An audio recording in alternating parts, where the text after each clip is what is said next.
keri-keri. Esuk awan ning omah wis ora krasani.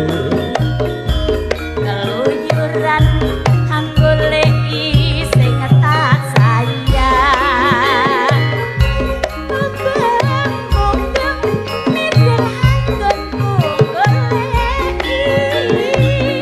Ora krasa esuk awan nganti wengi. Teman yen nganti liya kang nyawang. Kleyang-kleyang tak sawang ning ngepang. Gegancangan tak indhek saka kadungan. Sarewi ngoceh dheweke ngalih pencokan.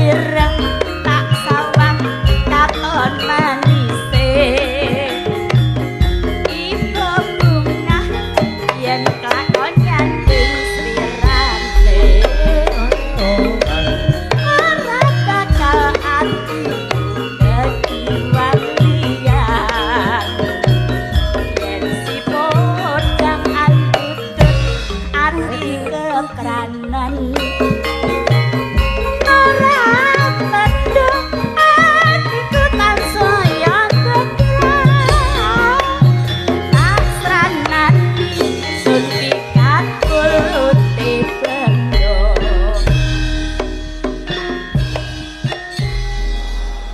Matur nuwun Mbak Eni Mbak Eka.